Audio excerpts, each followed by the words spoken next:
नमस्कार दोस्तों, मैं Dharmendra Verma online study with DK में आपका बहुत बहुत स्वागत करता हूं। जैसा कि आप हमारे रेगुलर वीडियो देख रहे होंगे तो एक सीरीज स्टार्ट की जिसमें आपको 500 प्रश्न मिलेंगे शिक्षा मनोविज्ञान के। पहला पार्ट हम अपलोड कर चुके हैं जिसमें आपको 50 प्रश्न मिलेंगे। दूसरा पार्ट ये है जिसमें भी आपको 50 प्रश्न मिलेंगे। एक प्रैक्टिस सेट के रूप में आपको ये 50 प्रश्न दिए जा रहे हैं। आपको आपका आकलन करना है कि इन 50 प्रश्नों में आपको कितने नंबर आ रहे हैं। सभी के सभी इंपॉर्टेंट हैं, तो आपको स्किप नहीं करना है और अंत में जरूर बताना है कि आज का जो वीडियो है, आज के जो 50 प्रश्न हैं शिक्षा मनोविज्ञान के, वो आपको कैसे लगे। सबसे पहले आपको क्या करना है, वीडियो को लाइक करना है, शेयर करना है और चैनल को सब्सक्राइब करना है। शुरुआत करते हैं। पहला प्रश्न है आज का हमारा, अधिगम के बंद सिद्धांत के प्रवर्तक कौन है। यहाँ पर देखिए बंद सिद्धांत के प्रवर्तक के बारे में पूछा गया है। बीएफ स्किनर है, थॉर्नडाइक है, पावलोव है या फिर कोहलर है। चाहे तो आप अपनी कॉपी में आंसर लिख सकते हैं या फिर डायरेक्ट मेरे कमेंट्स के माध्यम से भी आंसर दे सकते हैं। बंद अधिगम सिद्धांत के बारे में पूछा गया है। राइट आंसर आपका होगा थॉर्नडाइक। देखिए थॉर्नडाइक से संबंधित मैं 70 प्रश्न लेकर आया हूँ, मतलब इसका वीडियो मैं बना चुका हूँ। यदि नहीं देखा है तो देख लीजिएगा। थॉर्नडाइक के जो सिद्धांत हैं उनको और किन किन नामों से जाना जाता है और उनसे संबंधित जो प्रश्न बन रहे हैं सभी को मैंने इंक्लूड किया है। टोटल 70 प्रश्न रखे हैं, तो देख लीजिएगा एक बार चैनल पर जाकर। काफ़ी इंपॉर्टेंट प्रश्न लिए हैं। तो दूसरा प्रश्न यहाँ पर हमारा, बालक में पहल बनाम अपराध बोध की अवस्था कब होती है। देखिए बालक में पहल बनाम अपराध बोध की अवस्था ये किसके द्वारा दी गई अवस्था, तो एरिक्सन के द्वारा दी गई। याद रखिएगा एरिक्सन ने मनोसामाजिक सिद्धांत में कुल कितनी अवस्थाएं दी थी, 8 अवस्थाएं दी थी, जिसमें एक अवस्था ये भी है, बाकी की और भी आगे आने वाली है। इसलिए 8 अवस्था के बारे में यहाँ पर जिक्र नहीं करूंगा क्योंकि आगे 1 बाय 1 करके आपको इन अवस्थाओं के बारे में पता चलने वाला है। ये ध्यान दीजिएगा किसके द्वारा दी गई है, एरिक्सन के द्वारा। कौन से सिद्धांत में दी गई है, तो मनोसामाजिक सिद्धांत में ये सभी अवस्थाएं दी गई है। अब यहाँ पर आपको बताना है बालक में पहल बनाम अपराध बोध की अवस्था कब से कब तक की होती है। 1 साल से 3 साल के बीच होती है, 3 साल से 6 साल के बीच होती है, 6 साल से 12 साल के बीच होती है या फिर 12 साल से 18 साल के बीच होती है। पहल बनाम अपराध बोध की अवस्था याद रखिएगा ये 3 साल से 6 साल के बीच में होती है। कितने वर्ष से कितने वर्ष तक के बीच में होती है, 3 साल से 6 साल के बीच में होती हैं। कक्षा में अभिप्रेरणात्मक सिद्धांतों का प्रयोग किया जा सकता है, किस हेतु किया जा सकता है, उपलब्धि प्रेरणा वृद्धि हेतु किया जा सकता है, तनाव कम करने हेतु, उच्च स्तरीय स्पर्धा टालने हेतु या फिर उपरोक्त सभी हेतु। कक्षा में अभिप्रेरणात्मक सिद्धांतों का प्रयोग किस लिए किया जा सकता है, इसके बारे में आपको बताना है। राइट आंसर आपका होगा यहाँ पर 53 का उपरोक्त सभी। उपलब्धि प्रेरणा वृद्धि हेतु, तनाव कम करने हेतु और उच्च स्तरीय स्पर्धा टालने हेतु कक्षा में अभिप्रेरणात्मक सिद्धांतों का प्रयोग किया जा सकता है। उपरोक्त सभी आपका राइट आंसर होगा।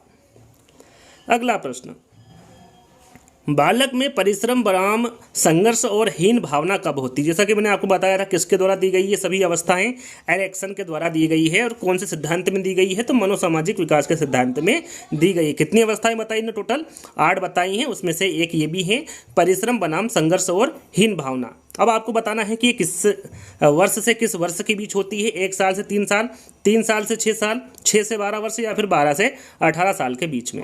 54 का आंसर आपका होगा 6 साल से 12 साल के बीच में। बालक में परिश्रम बनाम संघर्ष और हीन भावना ये 6 साल से 12 साल के बीच में होती है। तीसरा वाला विकल्प आपका सही होगा। निम्न में से कौन सी जन्मजात या आंतरिक अभिप्रेरणा नहीं है। प्रश्न को ध्यान से पढ़ना है। जन्मजात या आंतरिक अभिप्रेरणा कौन सी नहीं है, प्यास, यौन का काम, उपलब्धि की आवश्यकता या फिर भोग। जैसे आप चारों विकल्प पढ़ेंगे ध्यान से तो आपका आंसर सामने होगा उपलब्धि की आवश्यकता। ये जन्मजात या आंतरिक अभिप्रेरणा नहीं होती है। तीसरा वाला विकल्प आपका सही होगा। बालक में पहचान और पहचान भ्रांति अवस्था कब होती है, कब से कब तक की होती है पहचान और पहचान भ्रांति अवस्था। ये भी एरिक्सन के द्वारा ही दी गई है, मनोसामाजिक सिद्धांत के अंतर्गत आती है। 8 अवस्था इन्होंने बताई है, उसी में से एक अवस्था है पहचान और पहचान भ्रांति की अवस्था। ये कितने साल से कितने साल के बीच में होती हैं बालक में, 1 साल से 3 साल के बीच में, 3 साल से 6 साल के बीच में, 12 से 18 या फिर 6 साल से 12 साल के बीच में। तो यहाँ पर देखिए पहचान और पहचान भ्रांति अवस्था के बारे में पूछा गया है। तो ये 12 साल से 18 साल के बीच में या फिर 12 साल से 19 साल के बीच की अवस्था होती है पहचान और पहचान भ्रांति की अवस्था। निम्नलिखित में से कौन कौन से वैज्ञानिकों ने अपने बालकों का अध्ययन किया है। यहाँ पर देखिए कौन सा वैज्ञानिक है जिन्होंने अपने बालकों पर अध्ययन किया है। पेस्टालोजी है, जिन प्याजे हैं, दोनों ने किया है या फिर उपरोक्त में से कोई नहीं। तो याद रखिएगा पेस्टालोजी ने भी और जिन प्याजे ने भी, दोनों ने ही अपने बालकों पर अध्ययन किया है। तो यहाँ पर राइट आंसर आपका क्या होगा, इन दोनों ने ही बालकों पर अध्ययन किया है, पेस्टालोजी और जिन प्याजे ने। निम्न में से कौन सी डेनियल गोलमैन द्वारा प्रतिपादित संवेगात्मक बुद्धि की एक विशेषता नहीं है। यहाँ पर देखिए पूछा जाता है कि संवेगात्मक बुद्धि का प्रतिपादन किसके द्वारा किया गया है, तो डेनियल गोलमैन के द्वारा किया गया है। इंपॉर्टेंट है, एग्जाम में पूछा जाता है। यहाँ पर उनके द्वारा जो विशेषता दी गई है उनमें से कौन सी विशेषता नहीं है, ये पूछा गया है। संवेगात्मक बुद्धि की आत्मचेतना, आत्मनियंत्रण, आत्मसंतुष्टि या फिर सामाजिक कौशल। तो यहाँ पर आपका राइट आंसर होगा आत्मसंतुष्टि। याद रखिएगा, जो आत्मसंतुष्टि है ये एक विशेषता नहीं है। किसके द्वारा? डेनियल गोलमैन के द्वारा ये विशेषता नहीं दी गई है संवेगात्मक बुद्धि की। तो राइट आंसर आपका यहाँ पर तीसरा वाला होगा। चलिए, अधिगम के संप्रत्यय निर्माण एवं समस्या समाधान जैसे घटक प्रतिपादित किए हैं। किसने अधिगम के संप्रत्यय निर्माण एवं समस्या समाधान जैसे घटक प्रतिपादित किए हैं? व्यवहारवादी ने, संज्ञानात्मकवादी ने, फैकल्टी मनोविज्ञान ने या फिर प्रतीकवादी ने? तो ये किया है संज्ञानात्मकवादी ने। याद रखिएगा, जो अधिगम के संप्रत्यय निर्माण एवं समस्या समाधान जैसे घटक प्रतिपादित किए हैं तो ये संज्ञानात्मकवादी द्वारा किए गए हैं। आंतरिक रूप से अभिप्रेरित विद्यार्थी के लिए पुरस्कार की बिल्कुल भी आवश्यकता नहीं है। जिंदगी में एक बार पुरस्कार दिया जाना चाहिए, अधिक से अधिक पुरस्कार दिए जाने चाहिए या फिर साल में एक बार पुरस्कार दिया जाना चाहिए। आंतरिक रूप से अभिप्रेरित विद्यार्थी के लिए क्या आवश्यक है, क्या दिया जाना चाहिए? तो याद रखिएगा, पुरस्कार की बिल्कुल भी आवश्यकता नहीं है। आंतरिक रूप से अभिप्रेरित विद्यार्थी के लिए जो पुरस्कार होता है इसकी बिल्कुल भी आवश्यकता नहीं होती है। तो राइट आंसर आपका पहला वाला होगा। सर्वाधिक उपयुक्त जीवित रहता है जो सिद्धांत है ये किसके द्वारा दिया गया है? लेमार्क के, हैरिसन के, डार्विन के या फिर मैकडूगल के? दिया गया सिद्धांत किसके द्वारा दिया गया है? तो याद रखिएगा, इंपॉर्टेंट है, ये जो दिया गया सर्वाधिक उपयुक्त जीवित रहता है का जो सिद्धांत है ये डार्विन के द्वारा दिया गया है।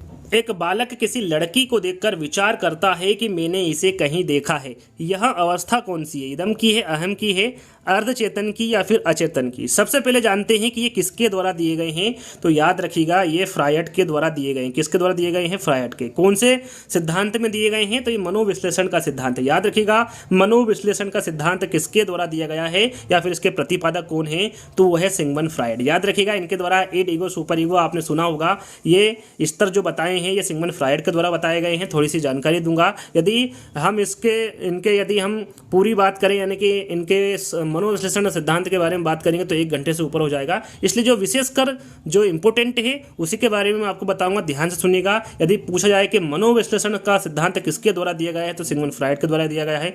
फ्रायड कहाँ के निवासी थे? तो ऑस्ट्रिया के थे। इनका जन्म कब हुआ था? 1856 में हुआ था। मृत्यु कब हुई थी? 1939 की हुई थी। इसके बारे में आपको बता चुका हूँ। यदि आपने हमारे जो वैज्ञानिकों से संबंधित में हमने वीडियो बनाए हैं 1 by 1 करके, यदि आपने उनको देखा है तो यहाँ पर आपको किसी प्रकार की दिक्कत नहीं होगी। यदि हम बात करें कि इन्होंने मन के कितने स्तर बताए हैं, यदि फ्रायड के बारे में पूछे कि फ्रायड ने मन के कितने स्तर बताए हैं तो इन्होंने 3 स्तर बताए हैं: चेतन मन, अर्धचेतन मन और अचेतन मन। चेतन मन इन्होंने 10% यानी कि 1/10 भाग बताया है, और अचेतन मन की बात करें तो इन्होंने 90% बताया, यानी कि 9/10वां भाग कौन सा होता है मन का? वो अचेतन मन होता है। और मन के आधार पर इन्होंने व्यक्तित्व को कितने भागों में बांटा है? तो इन्होंने 3 भागों में बांटा है: ईड, ईगो, सुपर ईगो, या कह सकते हैं इदम, अहम और पराहम। इनके बारे में आपको जानकारी होना चाहिए। एक प्रश्न और पूछा जाता है, जैसे कि पूछा जाता है कि मैकडूगल ने कितनी प्रवृत्तियां बताई है। तो सभी को पता है कि मैकडूगल के द्वारा 14 प्रवृत्तियां बताई गई है। जो मूल प्रवृत्ति है कितनी बताई गई है? मैकडूगल के अनुसार 14। लेकिन सिगमंड फ्रायड के द्वारा भी पूछी जाती है कि सिगमंड फ्रायड ने मूल प्रवृत्तियां कितनी प्रकार की बताई हैं। तो याद रखिएगा, इनके द्वारा 2 प्रकार की बताई गई है। मूल प्रवृत्ति कितनी प्रकार की बताई है सिगमंड फ्रायड के द्वारा? 2 प्रकार की। एक है जीवन मूल प्रवृत्ति और दूसरा है मृत्यु मूल प्रवृत्ति। दोनों के बारे में आपको पता होना चाहिए। पूछा जाता है कि जीवन मूल प्रवृत्ति और मृत्यु मूल प्रवृत्ति ये किसके द्वारा बताई गई है? तो सिगमंड फ्रायड के द्वारा बताई गई।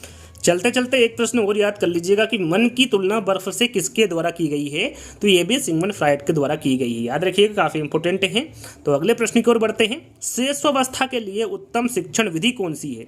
मॉन्टेसरी विधि है, खेल विधि है, किंडरगार्टन विधि है या फिर ये सभी है? शैशवावस्था के लिए उत्तम शिक्षण विधि के बारे में पूछा गया है। आपका राइट आंसर होगा ये सभी। मॉन्टेसरी विधि, खेल विधि और किंडरगार्टन विधि, ये तीनों ही उत्तम शिक्षण विधियां हैं शैशवावस्था के लिए। राइट आंसर आपका ये सभी होगा।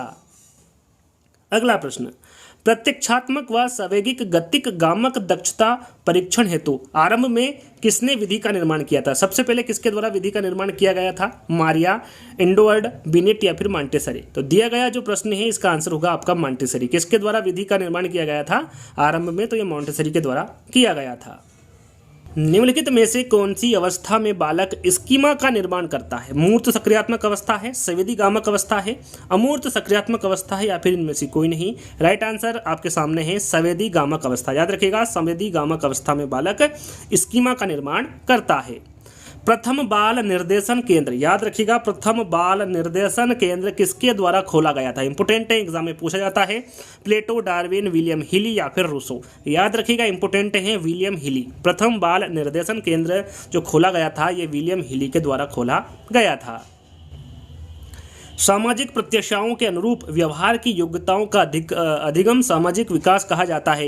यहाँ पर जो दिया गया कथन है ये किसके द्वारा दिया गया है? टिपिनन के, रॉस के, हरलॉक के या फिर मैकडोगल के? तो दिया गया जो कथन है ये हरलॉक के द्वारा दिया गया कथन है।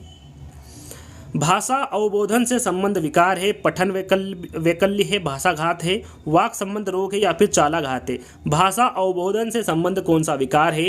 राइट आंसर आपका होगा भाषाघात। यहाँ पर सेकंड वाला विकल्प आपका सही होगा। निम्न में से किसका कोई जैविकी आधार नहीं है? प्रश्न को आपको ध्यान से पढ़ना है। निम्न में से कौन है जिसका जैविकी आधार नहीं है? भूख है, संबंध है, प्यास है या फिर काम है? राइट आंसर आपके सामने है, चारों विकल्प पढ़ेंगे। राइट आंसर आपके सामने होगा संबंध। संबंध का जैविकी आधार नहीं होता है। भूख, प्यास और काम तीनों का ही जैविकी आधार होता है, संबंध का नहीं होता है। राइट आंसर आपका सेकंड वाला होगा। हॉर्नी के अनुसार मौलिक दुश्चिंता के संपत्ति का विकास होता है बाल्यावस्था में, किशोरावस्था में, वयस्कावस्था में या फिर वृद्धावस्था में? हार्नी के अनुसार आपको बताना है मौलिक दुश्चिंता का संपत्ति का विकास कौन सी अवस्था में होता है? तो याद रखिएगा ये बाल्यावस्था में होता है। पहला वाला विकल्प आपका सही होगा। निम्न कक्षाओं में शिक्षण की खेल विधि आधारित है। विकास एवं वृद्धि के मनोवैज्ञानिक सिद्धांत पर, शारीरिक शिक्षा कार्यक्रमों के सिद्धांत पर, शिक्षण की विधियों के सिद्धांत पर या फिर शिक्षण के सामाजिक सिद्धांतों पर? निम्न कक्षाओं में शिक्षण की खेल विधि किस पर आधारित है ये पूछा गया है। आपका राइट आंसर होगा विकास एवं वृद्धि के मनोविज्ञान सिद्धांत पर आधारित है। यहाँ पर पहला वाला विकल्प आपका सही होगा। अगला प्रश्न, जीव में विकास तथा वर्धन का पूरा होना परिपक्वता कहलाता है। जीव में विकास तथा वर्धन का पूरा होना परिपक्वता कहलाता है। थॉर्नडाइक के द्वारा, शोर्टेन के द्वारा, हल के द्वारा या फिर शेरमैन के द्वारा? तो यहाँ पर आपका राइट आंसर होगा शोर्टेन के द्वारा। जीव में विकास तथा वर्धन का पूरा होना परिपक्वता कहलाता है, ये किसके द्वारा कहा गया है? तो ये शोर्टेन के द्वारा कहा गया है। सेकंड वाला विकल्प आपका सही होगा। बालक श्रेष्ठ आचरण से बुराइयों की ओर लौटता है। बालक पर मन के किस भाग का प्रभाव है? अहम, परम अहम, इदम या फिर इनमें से कोई? देखिए, अहम यानी कि ईड, ईगो, सुपर ईगो को हमने अच्छे से आपको समझाया है, बारीकी से समझाया है। यदि आपने नहीं देखा है वीडियो देख लीजिएगा, काफ़ी अच्छे से सरल भाषा में आपको समझाया है। तो यदि नहीं देखा है तो देख लीजिएगा। तो यहाँ पर आपका राइट आंसर होगा इदम। याद रखिएगा, बालक श्रेष्ठ आचरण से बुराइयों की ओर लौटता है। बालक पर मन के किस भाग का प्रभाव है? तो ये इदम का प्रभाव है। यहाँ पर तीसरा वाला विकल्प आपका सही होगा। बालक में खिलौनों को जमा करने की आदत कौन सी उम्र में लगती है? 2 साल के बाद, 7 साल के बाद, 11 साल के बाद या फिर 20 साल के बाद? सरल सा प्रश्न है। बालक में जो खिलौनों को जमा करने की आदत लग जाती है वो 2 साल के बाद लग जाती है। किशोरावस्था को श्रेष्ठावस्था का पुनरावर्तन किसके द्वारा कहा गया है? रॉस के, स्ट्रेंग के, हॉल के या फिर जोन्स के? सरल है और काफ़ी इंपोर्टेंट है। राइट आंसर आपका होगा रास। याद रखिएगा, किशोरावस्था को श्रेष्ठावस्था का पुनरावर्तन या फिर पुनरावृत्ति किसके द्वारा कहा गया है? तो ये रास के द्वारा कहा गया है। मानसिक आयु के प्रत्यय का सर्वप्रथम प्रयोग किया है। साइमन ने, थॉर्नडाइक ने, स्पीयरमैन ने या फिर गिलफोर्ड ने? राइट आंसर आपका होगा बी ने, साइमन ने। मानसिक आयु के प्रत्यय का जो सर्वप्रथम प्रयोग किया है ये बी ने, साइमन के द्वारा किया गया है। किसकी क्रियाशीलता का संबंध मनुष्य की पाचन क्रिया से भी होता है? आपको प्रश्न को ध्यान से पढ़ना है। किसकी क्रियाशीलता का संबंध मनुष्य की पाचन क्रिया से भी होता है? अभिवृक्क ग्रंथि, जनन ग्रंथियां, गल ग्रंथि या फिर एड्रिनल ग्रंथि? राइट आंसर आपका होगा अभिवृक्क ग्रंथि। ये जो अभिवृक्क ग्रंथि होती है इसका संबंध मनुष्य के पाचन क्रिया से भी होता है। पहला वाला विकल्प आपका सही होगा। अभिप्रेरणा का आवश्यकता पदानुक्रम सिद्धांत किसके द्वारा दिया गया है? सरल है लेकिन इंपोर्टेंट है। बेरोन के, मास्लो के, केंटोविच को या फिर स्कोपलर के? तो राइट आंसर आपका होगा अब्राहम मास्लो के। याद रखिएगा, अभिप्रेरणा का जो आवश्यकता पदानुक्रम सिद्धांत है ये अब्राहम मास्लो के द्वारा दिया गया है। अगला प्रश्न, निम्नलिखित में से संज्ञानात्मक विकास की पहली अवस्था कौन सी? यहाँ पर देखिए पहली अवस्था के बारे में पूछा गया है। सबसे पहले आपको पता होना चाहिए जो संज्ञानात्मक विकास का सिद्धांत है ये किसके द्वारा दिया गया है? तो ये पियाजे के द्वारा दिया गया है। किसके द्वारा दिया गया है? पियाजे के द्वारा। पियाजे के द्वारा जो विकास की अवस्था बताई गई है वो कितनी बताई गई है? 4 अवस्था बताई गई है। तो पहली अवस्था पूछी गई है, तो यहाँ पर देखिए क्रम वाइज मैंने अवस्था लिखी गई है, लिख दी गई है, यानी कि पहली अवस्था ये है, दूसरी अवस्था ये है, तीसरी अवस्था ये है और चौथी अवस्था, यानी कि संवेदीगामक अवस्था पहली अवस्था है, पूर्व सक्रियात्मक अवस्था दूसरी अवस्था है, मूर्त सक्रियात्मक अवस्था तीसरी अवस्था है और औपचारिक सक्रियात्मक अवस्था ये चौथी अवस्था है संज्ञानात्मक विकास की, जो कि पियाजे के द्वारा दी गई है। तो याद रखिएगा, पहली पूछे तो आपका संवेदीगामक अवस्था होगी, दूसरी पूछे पूर्व सक्रियात्मक अवस्था होगी, तीसरी पूछे मूर्त सक्रियात्मक अवस्था होगी और चौथी अवस्था के बारे में पूछे तो वो औपचारिक सक्रियात्मक अवस्था होगी। ये आपको याद कर लेना है, इस प्रकार से प्रश्न पूछे जाते हैं। तो यहाँ पर पहली पूछी गई है तो पहला वाला ही विकल्प आपका सही होगा। अगला प्रश्न, बालक में सर्वप्रथम भय, क्रोध तथा प्रेम के संवेग विकसित होते हैं, यह कथन किसका है? स्किनर का है, वॉटसन का है, गेट्स का है या फिर लॉक का है? दिया गया कथन काफी इंपोर्टेंट है। किसके द्वारा दिया गया है? तो ये वॉटसन के द्वारा दिया गया है। इनका कहना है कि बालक में सर्वप्रथम भय, क्रोध तथा प्रेम के संवेग विकसित होते हैं। सेकंड वाला विकल्प आपका सही होगा। शिक्षा की किंडरगार्टन पद्धति के प्रतिपादक किसके द्वारा किया गया है? नन, स्पेंसर, फ्रोबेल या फिर मॉन्टेसरी? इंपोर्टेंट है, एग्जाम में पूछा जाता है। आपको पता होना चाहिए कि शिक्षा की जो किंडरगार्टन पद्धति है इसके प्रतिपादक कौन होंगे? फ्रोबेल होंगे। ज्ञानेंद्रियों के विश्राम की अवस्था मानी गई है, जन्म से 1 माह। ज्ञानेंद्रियों के विश्राम की अवस्था के बारे में पूछा गया है, जन्म से 2 माह, जन्म से 2 वर्ष या फिर जन्म से 1 वर्ष। तो यहाँ पर आपका राइट आंसर होगा जन्म से 2 माह। और जन्म से 2 माह की अवस्था होती हैं ये ज्ञानेंद्रियों के विश्राम की अवस्था होती है या फिर मानी गई है। सेकंड वाला विकल्प आपका सही होगा। प्रेरक प्राणी में विद्यमान शारीरिक एवं मनोवैज्ञानिक दशाएं हैं जो उसे निश्चित विधियों के अनुसार कार्य के लिए उत्तेजित करती है। प्रेरक की इस परिभाषा को देने वाले कौन है? यहाँ पर देखिए जो प्रेरक की परिभाषा है ये किसके द्वारा दी गई है? क्रो एंड क्रो, पियाजे, गेट्स एवं अन्य या फिर कोहलर? तो जो दी गई परिभाषा है ये गेट्स के द्वारा दी गई। याद रखिएगा, गेट्स व अन्य के द्वारा जो प्रेरक की परिभाषा है ये गेट्स एवं अन्य के द्वारा दी गई है। एक अभिभावक आपसे विद्यालय में मिलने के लिए कभी नहीं आता है तो आप क्या करेंगे? बच्चे की उपेक्षा करेंगे, आप स्वयं उनसे मिलने जाएंगे, अभिभावक को लिखेंगे या फिर बच्चे को दंड देना शुरू करेंगे? एक अभिभावक है जो कि विद्यालय में मिलने आपसे नहीं आता है तो आप क्या करेंगे? तो आप स्वयं ही उससे मिलने जाएंगे। सेकंड वाला विकल्प आपका सही होगा। निम्नलिखित में से किस पर शारीरिक एवं मानसिक विकास के अलावा व्यक्ति का सामाजिक विकास भी निर्भर करता है? सेवा है, संगठन है, परिवार है या फिर शिक्षा का प्रकार है? राइट आंसर आपका होगा परिवार। याद रखिएगा, शारीरिक एवं मानसिक विकास के अलावा व्यक्ति का जो सामाजिक विकास निर्भर करता है वो परिवार पर करता है। असंगठित घर से आने वाला बच्चा सबसे अधिक कठिनाई का अनुभव करेगा। स्वतंत्र अध्ययन में करेगा, सुनिर्मित पाठों में करेगा, नियोजित निर्देशन में करेगा या फिर अभ्यास पुस्तिकाओं में करेगा? असंगठित घर से आने वाला बच्चा सबसे अधिक कठिनाई का अनुभव किस में करेगा? राइट आंसर आपका होगा स्वतंत्र अध्ययन में करेगा। यहाँ पर पहला वाला विकल्प सही होगा। याद रखिएगा, इंपोर्टेंट है, असंगठित घर से आने वाला बच्चा सबसे अधिक जो कठिनाई का अनुभव करेगा वो स्वतंत्र अध्ययन में करेगा। अच्छी स्मृति की विशेषता, यहाँ पर देखिए अच्छी स्मृति की विशेषता पूछी गई है। शीघ्र पुनः स्मरण, शीघ्र पहचान, अच्छी धारणा या फिर ये सभी? तो राइट आंसर आपके सामने होगा शीघ्र पुनः स्मरण, शीघ्र पहचान और अच्छी धारणा, ये तीनों ही एक अच्छी स्मृति की विशेषता है। वातावरण वहाँ बाहरी शक्ति है जो हमें प्रभावित करती है, यहाँ कथन किसके द्वारा दिया गया है? वुडवर्थ के, पियाजे के, लेवेंटर के या फिर रास के? तो जो दिया गया कथन है ये रास के द्वारा दिया गया कथन है कि वातावरण वहाँ बाहरी शक्ति है जो हमें प्रभावित करती है। अभिप्रेरणा अधिगम का सर्वोत्कृष्ट राजमार्ग है। अभिप्रेरणा के बारे में यहाँ कथन किसके द्वारा दिया गया है? गिलफोर्ड के, बलार्ड के, स्किनर के या फिर गुट के? तो यहाँ पर जो दिया गया कथन है ये स्किनर के द्वारा दिया गया, काफ़ी इंपोर्टेंट कथन है। अभिप्रेरणा अधिगम का सर्वोत्कृष्ट राजमार्ग है, यह कथन अभिप्रेरणा का किसके द्वारा दिया गया है? तो स्किनर के द्वारा दिया गया है। वह कारक जो व्यक्ति को कार्य करने के लिए उत्साह बढ़ाता बढ़ाता या घटाता है उसे कहते हैं अधिगम कहते हैं, अभिप्रेरणा कहते हैं, स्वधारणा कहते हैं या फिर इनमें से कोई नहीं। राइट आंसर आपका होगा कि वह कारक जो व्यक्ति को कार्य करने के लिए उत्साह बढ़ाता है या फिर घटाता है उसे क्या कहते हैं, अभिप्रेरणा कहते हैं। क्या कहेंगे उसको आप, अभिप्रेरणा कहेंगे।